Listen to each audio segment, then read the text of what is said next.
Tonight's session of the Connecticut Arts Standards webinars. I'm Cindy Parsons, hosting tonight's session. This is the third of our 6 webinars that are planned over the next few weeks that are designed to help arts educators learn more about the new standards and how to implement them in classrooms. Tonight we welcome Kim Yannon, music teacher from Dodd Middle School and Highland Elementary Schools, both in Cheshire. Kim's going to be sharing how she teaches responding activities in her general music and ensemble classes. During Kim's presentation, you're encouraged to use a chat box to submit questions, which she will respond to at the end of her presentation. You can find the chat box option in the lower right part of your screen. You may also submit comments and respond to others' comments during the presentation. This session will be archived and available for your viewing at your convenience after tonight. Kim, welcome, and thank you for taking time out of your busy schedule to be with us this evening. Well, thank you, Cindy. This is going to be fun. Good evening, everybody. Thanks for joining. So I would have to talk about something that I thought was important, and I figured I'd do so much presenting on the topic of creating that I thought I'd mix it up and talk about responding, because I've noticed even with my colleagues, responding is one of those tricky things that nobody's quite sure how to make it happen, how to assess it. And the good news is, there is good news. The good news is you're already doing it. That's the fabulous news. So at the end, I'll have my email address. Feel free to contact me if you ever have any ideas in the future or anything you want to share, any questions to ask. Pick my brain. It's fine. And I will respond ASAP. So let's get started. First of all, when are children responding to music in our classroom? You'll notice I chose this really cool watercolor background because as far as I'm concerned, the artistic processes of create, perform, and respond are like one giant watercolor. They all blend into each other. You are creating when you're performing when you're creating, you're responding when you're creating, you're responding when you're performing when you respond. There aren't clear delineations between the artistic processes.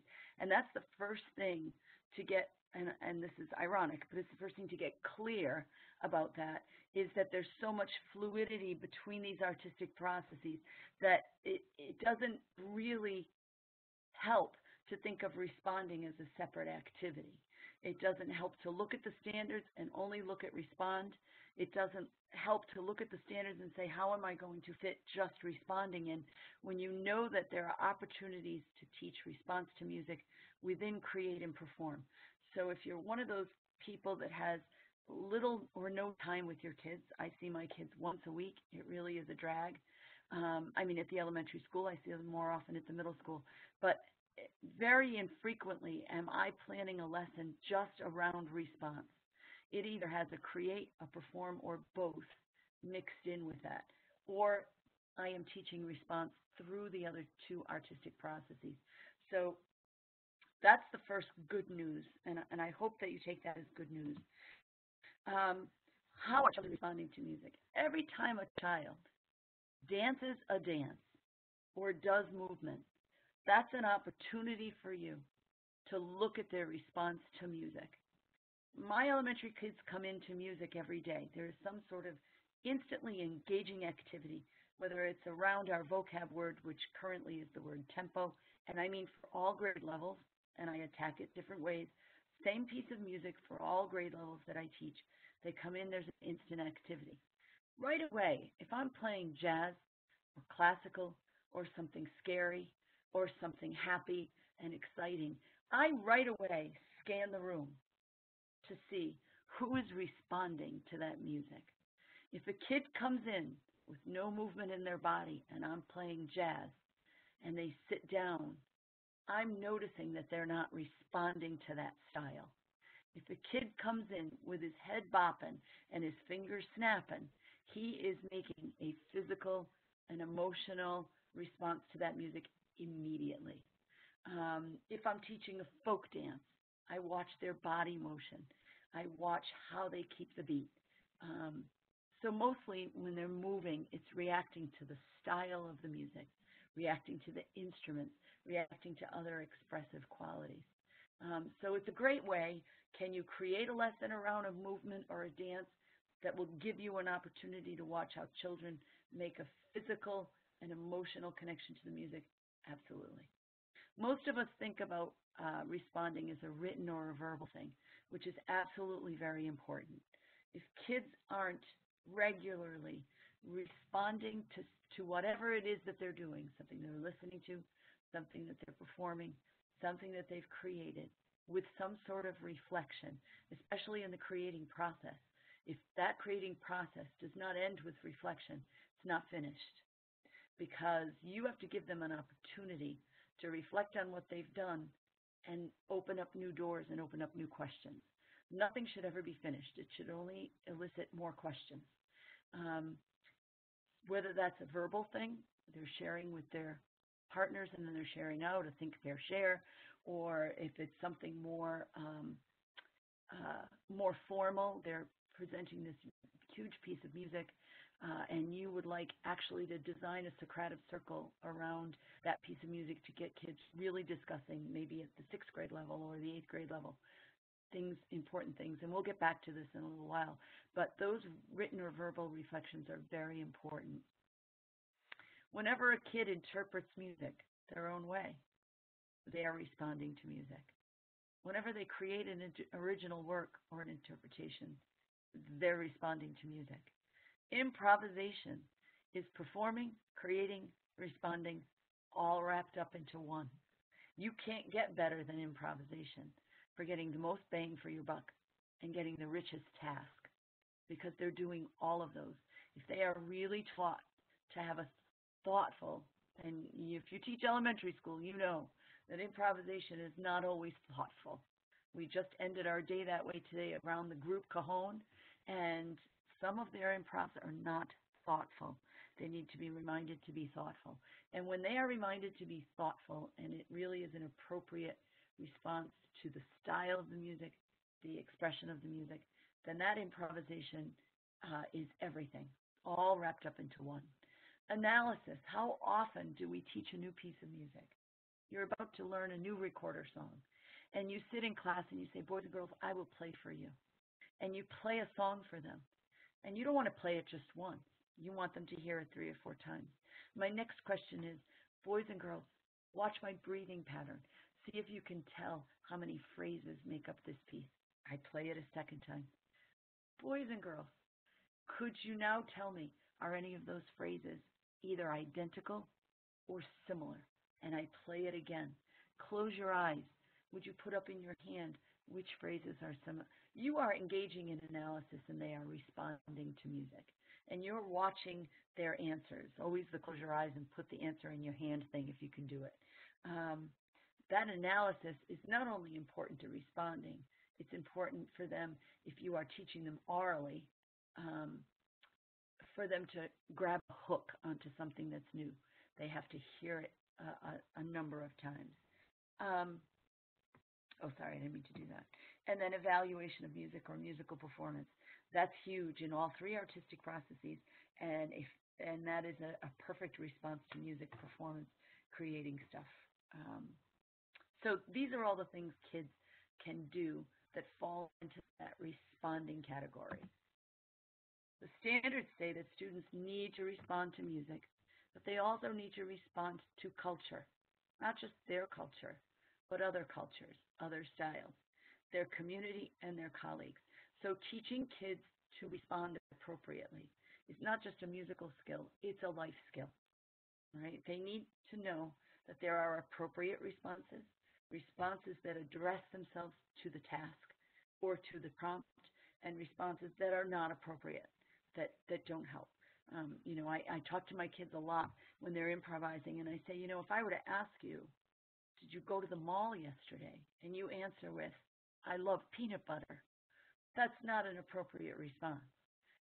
If I play an A idea or an antecedent phrase for you, and you echo with something that doesn't grab onto something that I played, either a rhythm or a little tonal pattern, then you're answering the mall question with the peanut butter answer. And they seem to really understand that. So these are all ways to set up thinking about responses. Standards also say that responding varies from that of an audience member to the interactive response between a student and a medium. So whether they are the performer or the consumer, they are learning how to be a responder. A lot of people say that what we do in general music is we are teaching children to be consumers of music. Most of them are going to end up being consumers of music. The rare few that go into performance, and there are some, or that go on to a career in composition, are very few. We teach hundreds of children.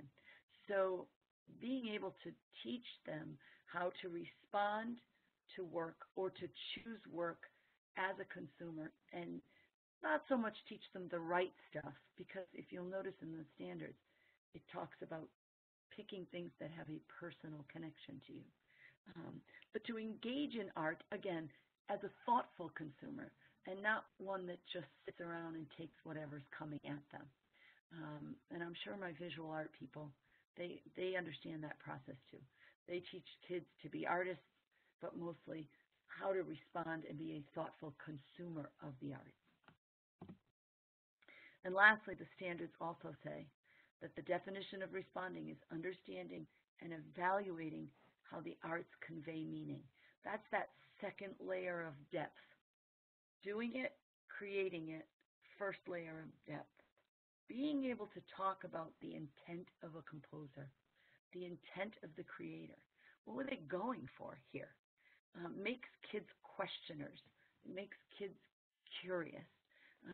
One of my favorite things that kids do, and they usually do it as like they're distracted for a moment. They look at my timeline. I have a timeline on the back of my elementary classroom, and it's got, you know, the eras, it's got the years, it's got famous composers, but it also has famous artwork, and it also has the presidents, and it has all of this good stuff all mixed up into one. And every once in a while, a kid will be looking and say, why is that up there? Why is that there?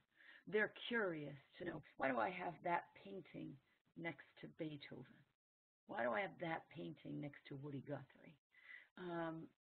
And we can engage in a short little discussion, but that curiosity comes from the fact that they've met that second layer of depth, that the arts are not something to look at, something to listen to, something to play. There's a deeper level of understanding that we need to get through. If we don't teach them how to do that, they won't be able to do that. And thanks to our visual art people, they've at least been getting it from them all these years. And now we're really starting as music people to think about how better we can do that. I threw these up there. You already know about this stuff. None of this is new to you. The thing I love, love, love about the anchor standards is that they are the same for all the artistic medium. They're the same for visual art media. They are our common anchors, and they make sense. Okay, perceive and analyze artistic work. Get down to that next level.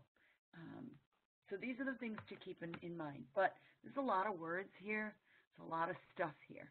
Teachers want to know, what does this look like in my classroom? So hopefully you'll get some good ideas tonight, and you'll be able to go back and not so much come up with responding things, but identify where you already do it, and then move forward.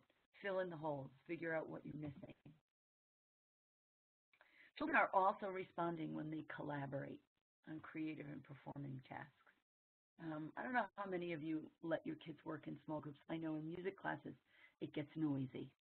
I think probably visual art people will say the noisiest the art room gets is if they're studying pointillism, and they're all banging, or if they're, I don't know what gets noisy in a visual arts classroom, but anything creative in a music classroom is unbearable to the lay person's ears, and they come in and they go, what the heck is going on in here?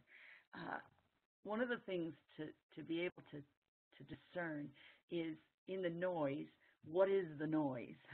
Is it on-task noise or is it off-task noise? So one of the coolest things that I like to do when kids are collaborating, even on the smallest little things, is to take my Edirol, which is my MP3 recording device, and I just put it in their circle. I just press record and I put it in their circle. Because although my ears are pretty good at listening to kids and watching their body language and being able to tell if their noise making is on task or off task, and most of you will agree it's easy to visualize, easy to see. I want to hear what their conversations are like. And sometimes their conversations are amazing. And simply that act of collaborating and having a conversation with another student about a piece of music that you're creating is a response. If you can capture that and listen to that, it would be quantifiable. You'd be able to say, what are they doing? Are they using vocab? Are they using the vocab I'm teaching them? And wouldn't that be cool? If, after all this work on tempo, I do a project next week with my second graders, I put that Edirol down, and I hear them saying, that needs to be a different tempo. It's too slow. Can we speed that up? I don't know what I would do. I would probably shout hallelujah and fall to my knees.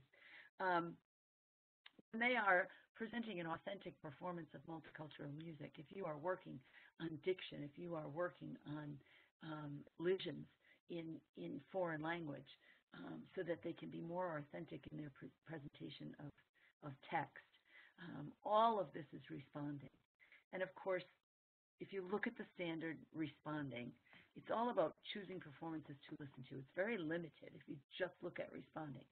It's selecting things to listen to respond to. It's analyzing it, and it's evaluating it. So it's very limited. But again, that is responding. Now, how often do we do this? How often do we do this? Do we give kids a bank of listening ideas over the course of a year and then say to them, you know what, next week we'll have lunch and listen. You can, now I don't eat in my classroom, but some of you, it's okay for you to eat in your classroom. If we take a snack and we want to come up with a playlist, what were your favorite pieces over the year, and what would you like to listen to again? Why were those your favorite pieces, and why would you like to listen to them again? Maybe invading their lunchtime. And saying, on this particular lunch, we're going to play your favorite playlist from everything that we've listened to. What are your favorite pieces and why? Let them share out with other kids. Let them choose that playlist. They're going to have some quiet time. It's the last day of school, boys and girls' last day of school. We've done a lot of, I'm notorious for finding folk songs on YouTube for a sub so that they keep singing. Or like I just had disc surgery, so my singing voice is not up to speed yet. And the first week I was back, I could only sing up to a G. And so I said to the kids, I know I'm here and I'm going to be playing ukulele, but you're going to sing with the video, or we'll listen to along with the video because I am not your vocal model today. At the end, on the last day of school, which folk songs are your favorite and why? Let's create a playlist. Why is that a cool folk song? What story does it tell? They are responding to the music around them. And they're doing that very limited activity that I think, if you just look at the responding thing, that's what you're seeing.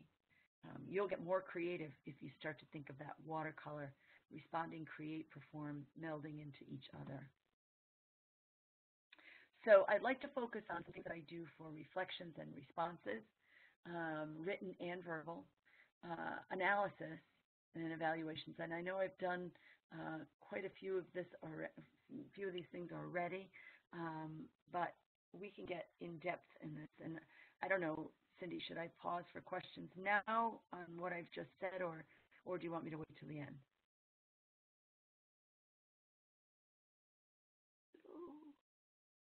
All right. I feel like I'm alone. I'm sorry, I had muted me, so. That's all right. I would wait to the end. Okay. All right, we'll do.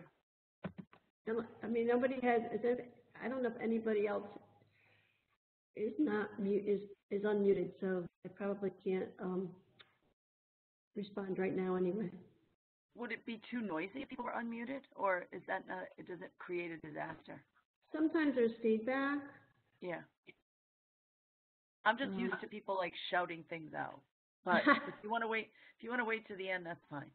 I don't see any comments or questions either. So, all right, good. We're moving on then. okay. All right, so let's really move on. I won't lie. So questioning. Questioning is crucial. When you're trying to elicit a response from kids, questioning is crucial. I have developed lists of questions that I would use with my kids to elicit a response that is verbal, to elicit written responses. If I'm doing things like exit tickets, or I'm doing things like a quick composer's reflection or listener's reflection, sometimes my questions are the same, so that the kids start, I'm trying to teach them the process of questioning. So, for instance, if I were going to send out a composer's reflection for every kid who has done a composition that day, my composer's reflection is always the same thing. What did I mean to accomplish? What did I set out to do? Did I do it? How did I do it? And if I had to do it over again, what would I do differently? I ask those questions all the time. When I teach this questioning to adults, what I say is, to me, that's a life skill. We've all done it, right? You end the day and you go home and you say, all right, how did teaching go today? How did I do? Did I touch every kid in the right way? Did I make sure that I saw their face, listened to their voice? Did I answer every question that may have been out there? And if I didn't get an opportunity to do that, how might I do that differently? Here's what I made for dinner. Did I do the right thing, or would I do something differently tomorrow night? So these are the things we want to teach kids, that process, that reflecting process, that just makes them a better person. But these are some of the questions that I love to use with varying vocabulary. I wouldn't use the word elicit with my first graders, but I just kind of cut and paste these from documents that I've used with kids. These are great for written reflections. These are great for verbal. These are great for a Socratic circle. These are great for a class discussion, especially if you're doing things like selecting music with your chorus. When would I use this music? When would I perform this music? And if any of you teach middle school, you know that kids, if you let them choose, you know what they're going to go for first. They're going to go for their pop music. And that question of appropriateness, who is your audience here? Your audience is not your classmates. You're going to sing this for the talent show. You're going to make different decisions than if you were to sing this in a formal concert with your parents. You don't want to embarrass them. You don't want to do anything that would, cause them to look at us with the fuzzy eyeball. But if you're going to do this in the talent show and your colleagues, your peers are watching you, you might be able to get away with something that you wouldn't do in front of parents. And they get that. They get that. That's my mother. I'm not going to sing that song in front of my mother. So these are some really good questions. Feel free to steal them. I'm assuming that this will be archived at some point. And if anybody wants any part of this before it is archived, you can always email me and I'll share it with you. Now, tools for collecting responses. And that collecting part is important, because not only do you want to kind of get the rhythm of how your kids respond, how they're using vocabulary, are they talking like a musician at whatever level you've set up for them to do. I like to use journals. In the old days, we had paper journals, and the kids would have their own journal. They left them in the music room, and we really tried hard. We weren't tremendously successful all the time, but they'd bring in these big journals, and we have 3 music teachers, so there was a chance that the following year they wouldn't have me, but we would try to pass them on from grade to grade, and it got a little cumbersome with, first of all, storing all the journals for all the kids that come through our room, and then passing them on and saying, all right, this kid is yours, this kid is mine, this kid, I can't find their journal, let's get them a journal. It got cumbersome, but it was helpful because then I could go back, or they could go back and look, how did I write about music last year? How am I writing about music this year? And it was helpful to me as a teacher as well. So the journals were cool. Of course, now, Cindy and I were talking before this of how Google has changed our lives. And for the past 2 years, we've put our journaling on Google Docs on Google Classroom. And it has been an absolute joy. I don't store journals anymore. I don't keep any of that stuff. And I can take their journals wherever I go. I don't have to read them in my classroom. I can just open my Chromebook wherever I am and take a look at their journals. Audio video recording. If you are not using your phone and that are all something to audio and video record kids constantly. I use an Edirol, E-D-I-R-O-L. I can get the model number if you're interested. It has an external mic and it can be connected to Mike's XLR connection. It records an MP3 or WAV, and I have put a 32 gig card in it, and I'm now up to, I haven't put a dent in the storage, and I have hundreds of files of student work. I have all of my concerts at the middle school and elementary school for the past 2 years, full concerts. And if I go through Audacity and I trim those concerts down, I can then save them back to the Edirol so that they're there, and they're on that card. But that thing is always in my backpack. It's always in my hand. It's always on my desk. I use my phone quite frequently for video recording, doing little interviews as I walk through the room. So how did you do that? What did you think of that piece of music? Did you think that? Did you listen to your friend? What did you think about their piece? Capturing those things is crucial because you're going to want to go back and take a look at that stuff so that, A, you can design new response if you notice the vocab isn't there. But you can also back yourself up, too, and say, here's a collection of my responses. Pictures, I'm always taking pictures. And graphic organizers are amazing. You can do quite a few of them online, and having kids write into graphic organizers is also very cool. And then, of course, rubrics. And if you look at the standards, there is a progression. I was on the writing team for grades 6 through 8, and if the higher ups didn't change it after we wrote it, when we wrote it, one of the things that we used to differentiate between grades 6, 7, and 8 is how rubrics were created. So in 6, you will see it often says teacher-provided criteria or teacher-provided rubrics. In 7, it says class-generated or collaboratively generated rubrics or criteria. In 8th grade, it says personally created. So over the course of 6 to 8, you're teaching kids the way to create a rubric. What are the things that are important?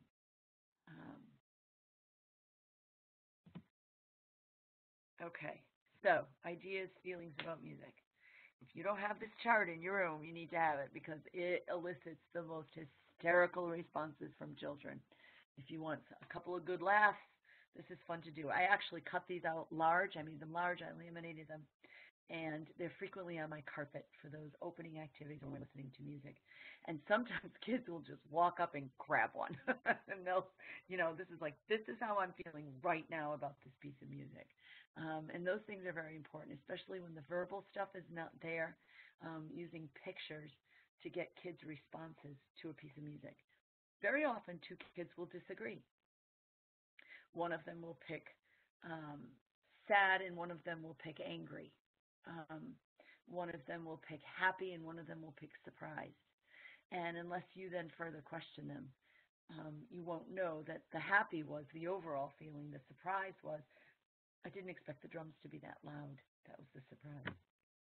So further questioning past this is always very important. And as I said, graphic organizers are a cool way to take care of this. this is something that I have hanging in my classroom. So kids not only can see the elements of music, but also see that they are connected. Um, but the graphic organizer that I really love, and this is another um, example of what's in my classroom, so that kids can talk about the music opposites. I'm sure everybody does that. That's nothing new. This graphic organizer is kind of cool. I pulled this off Pinterest. This is not mine. There's a ton of them on Pinterest.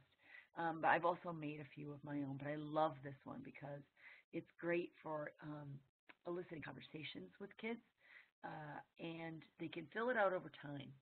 They don't have to do the whole thing at once. So it's kind of neat. And I also love that it asks the kids their personal response, because to analyze a piece of music should be a separate activity over whether they have an emotional connection and if they like that piece. We can't expect, is it Rachmaninoff? Yeah, there's a Rachmaninoff piece that, and this is going to sound silly, but do you ever go over a bump in a road and feel like you caught air? Yeah, there's a piece by Rachmaninoff. There's a moment in this piece, I can't remember which piece it is right at this moment, where I get the same feeling as when I'm going over a bump in the road. And if you're from around Cheshire or Hampden, there's one on Todd Road that's amazing, and I think I actually have caught air on that one. But I get that feeling when I listen to that piece by Rachmaninoff. It doesn't mean every kid is going to get that. I might say, boys and girls, we're going to listen to a piece of music, and this piece of music for me is cheesecake for my brain. And we finish it, and they look at me and go, really? Because it did nothing for me. So to separate the analysis from the, did you like this? And to be fully ready for kids to go, I didn't like it.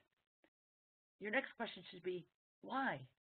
And to validate that feeling, because not every kid is going to get that emotional connection to music that you do, which is also why you want them to experience a lot of things, and you want them to come back and say, this is what moved me. Because if one kid is moved by one piece, you certainly want to remember that and play that piece often. How many of us, when we're doing choral music, in choral classes, either at the elementary school or the middle school, say to kids, do you like this piece? And they say, I don't like this piece. One of my favorite stories is putting Fa una canzona in front of my 8th grade chorus. And we listened to a performance of it. We looked at it. And one kid shouted out from the back of the room, this is child abuse, which I thought was hysterical. I looked at them. I said, look, you wanted more pop music. You did not specify the century. And they went on, and they still didn't like it. And periodically I would ask, do you still hate it? Yeah, we still hate it. And I said, but you're working hard at it, so let's just keep chipping away at it, because I always keep a few other quick 2-part things in case we get to the day before the concert and they look at me and they say, we can't perform. We hate this. I have never grown to love this piece. So, and I don't mean the day before, I'm just joking, right? I would never do that. I don't want you to think badly of me. With Fa una canzona, we had a great ending. Once they started to really get the terrace dynamics and the idea of that piece, and the language, the text was flowing a little bit better. They were getting their Italian a little bit better. They actually said, you know what, say they liked it. They said, we sound good doing this piece. That's all I needed. I didn't need like. I didn't need love. I needed, we sound good. We've got this. When it was all over and they did their reflection and listened to it, I said, did you end up liking any part of it? And a few kids said, yeah, I ended up really liking this piece. I've also had the opposite happen, where there's just nothing I can do to let them like a piece. And they can analyze it. They can talk about it. They've got the text. They've got all that stuff down, but that personal connection is not there. And frankly, if they don't have a personal connection and they can't have fun at their concert, to me, it's not worth doing. It's not worth doing. At one piece, and I can't, for those of you who are choral people, I wish I could remember the piece. It wasn't Jolie Canto, but that's what I'm thinking of. I think there's another Brazilian one that's very modern. It'll come to me. And they couldn't get a handle on it, so I introduced something new. But this, to make a short story very long, this graphic organizer is one of my favorites because it allows the children to have a personal connection to the music. There is no reason why you wouldn't say thumbs up or thumbs down. Written reflection. This is my guy right here. He is on all my exit tickets. He's on my composer's reflection bulletin board, thinking. These are some of the questions I would use. What did I hear? What did the composer want to accomplish? How did the composer use the elements to paint a picture or make the audience feel afraid or feel sad or feel happy? As I said before, their own composers, when they are the creator, their questions are always the same. What was my intent? What did I want to accomplish? How did I do that? Was I successful? How was I successful? And if I were to do this over again, is there anything that I would do differently? What would I do differently? But really important that if you are teaching them reflection as part of the creative process or the performing process, those questions are always similar because you're teaching them the process of reflecting. And you want them to remember that. Even when they're little, find a little kid way to verbalize that, but make sure that that's consistent. The more consistency, the better. I'm going to share with you, and I hope this works, but I know that Allison's at the ready should I mess things up. This is what my online Google Docs electronic journal looks like. I put this up on Google Classroom. I hope it comes up. Come up. It's been taking a little time to load. I put this up on Google Classroom, and they can do pieces when I'm alone, as long as we can get those darn Chromebooks. In the middle school, they can do this on their phones, but they all have a Chromebook. But if you have access to Chromebooks, if you have CART, or you have access to phones, or whatever devices you have access to, putting these things online is crucial. And it's so simple. I mean, really, as you're waiting for this to load, you are saying, I bet I already know what's up here. It is so simple. You also can ask them to use certain vocabulary as well, so that you can make sure that they can write and verbalize using whatever vocabulary you're working on. It looks like it actually may even pop up. So, voila. There we go. So one of the pieces we did at the beginning of the year, because we were doing tempo, so we did In the Hall of the Mountain King. And what do you think the composer had in mind? What do you think about when you listen to this piece? And they write their response in there. They can put the date. You could add a column for, do you have a question? I tend to just say, if you have a question, put it in the question column and put it in a different color. The great thing with Google Classroom is I can have them do these things at home. I didn't have a lot of success the first year because they're not used to doing music homework. But this past year was a little bit more successful. More kids went home. As an aside, we do not do concerts anymore with our classrooms. We don't do those recorder concerts or ORF concerts. What we do is parent visitation days, where parents come in and they actually do music with their kids. And me being the everlasting advocate, I always have some sort of a PowerPoint up to teach them something about music education, either the history of music education or new standards or something quick and dirty. This year was all our new I CAN statements for every grade level.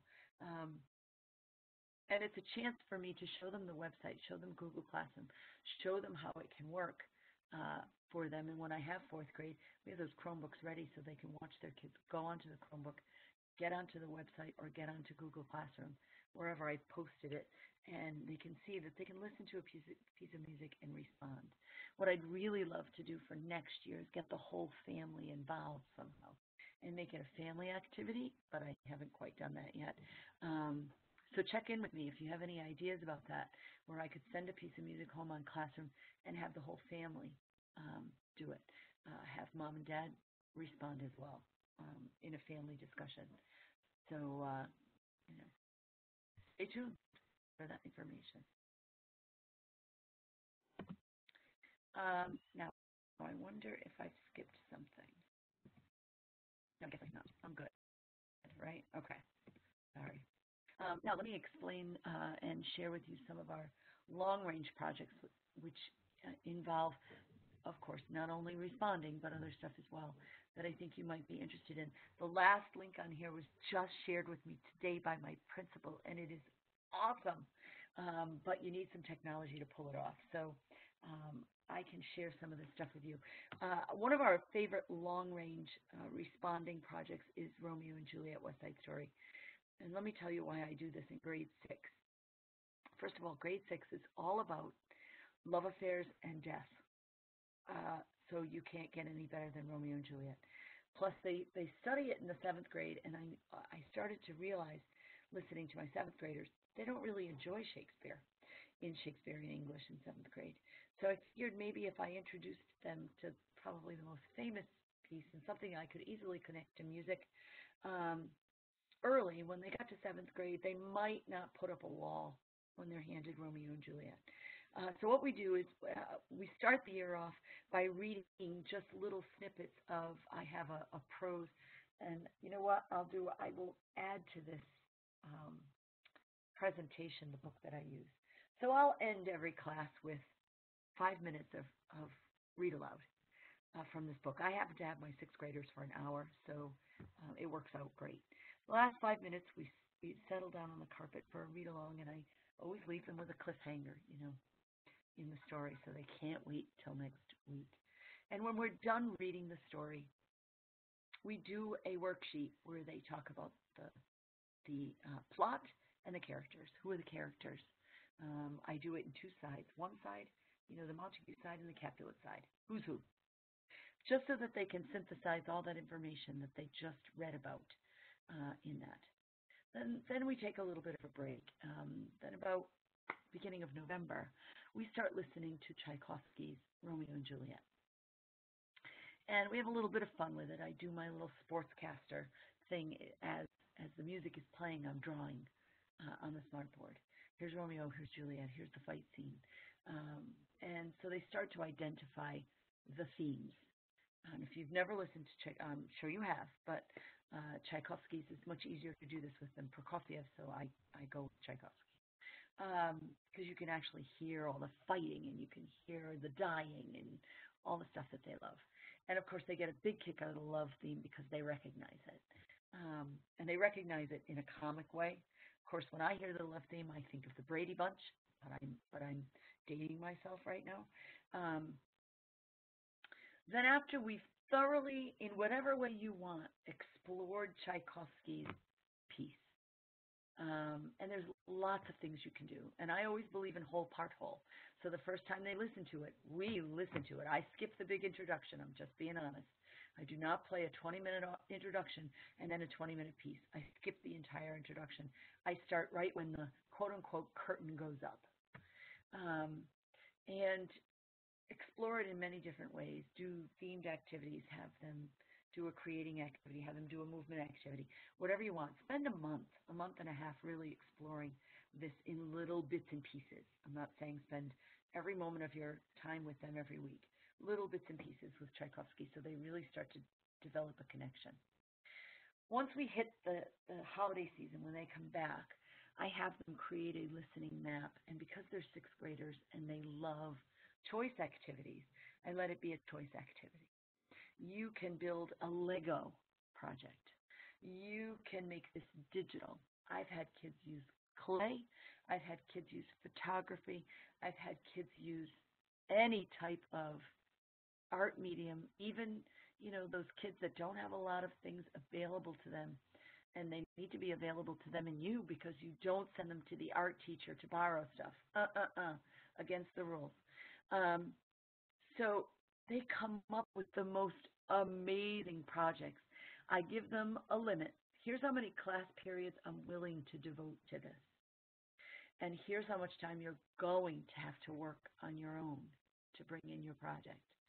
Or if it's something that's not easily transportable, because we have had some pretty amazing things, huge things, like entire Lego creations. Then they can work during recess time. So they spend some time coming up with these listening maps where they're responding to my prompt, which is this. I want you to create something so that someone who doesn't know the piece can go from point A to point B and follow the story. They can hear the changing of the themes, and they can know what's going on. And they are thoroughly, sorry, I just got interrupted by my son. His car's leaking oil, in case everybody's knowing now.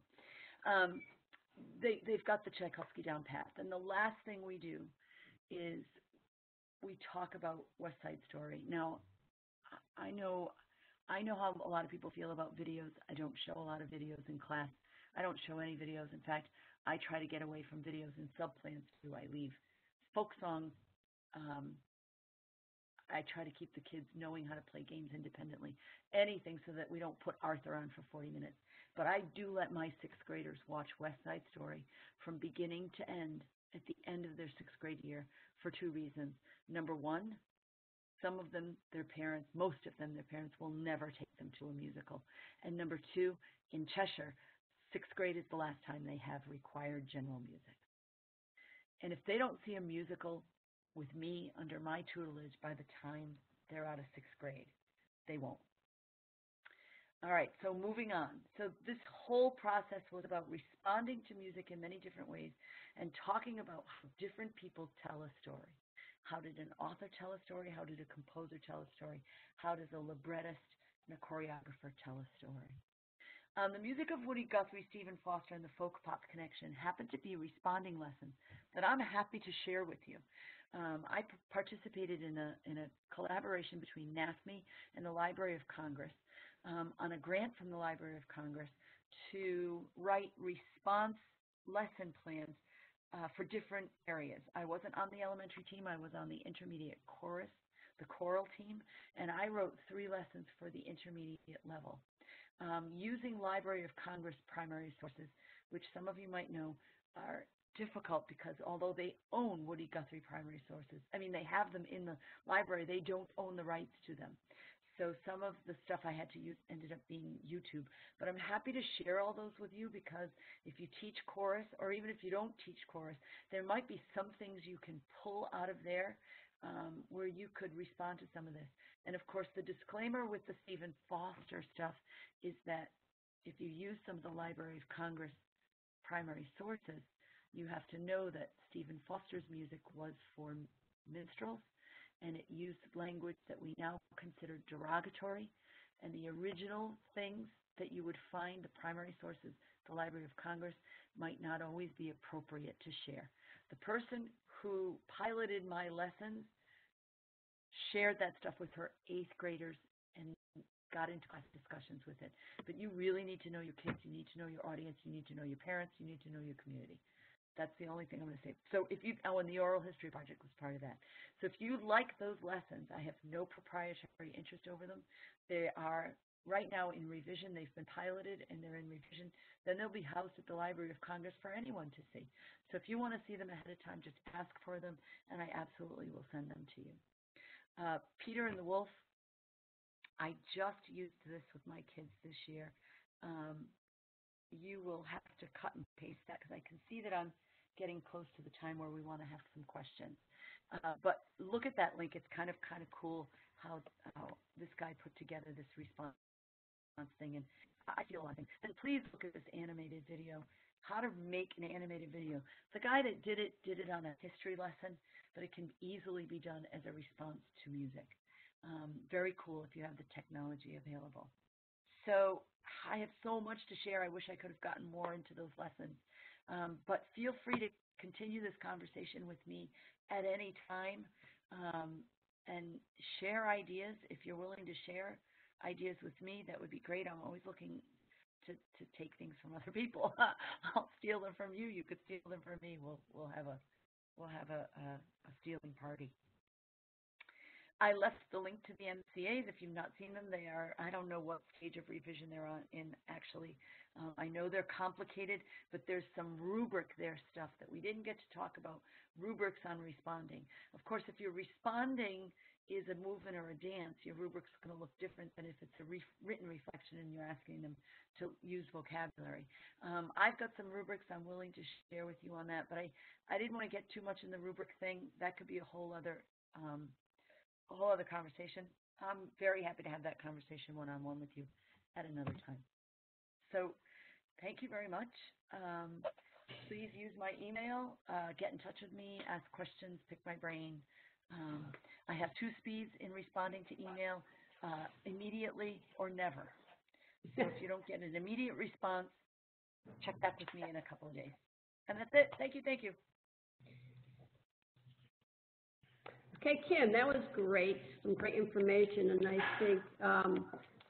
I think everybody's going to have to go back and look at some of those links that you shared tonight. One question I have: do you set aside time in every class period for formal responding opportunities, and are they typically written or verbal? You gave some examples of both.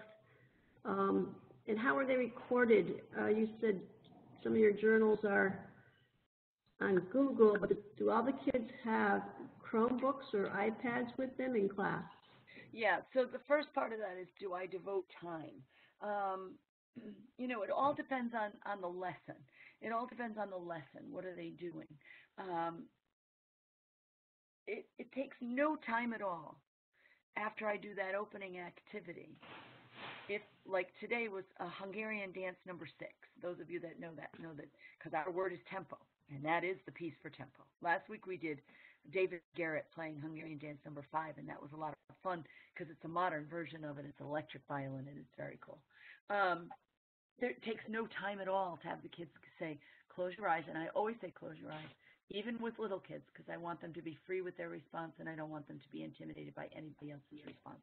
And you don't know what happened on the playground before they got to your room. So close your eyes and give me a thumbs up or a thumbs down. Is this something that you would listen to again?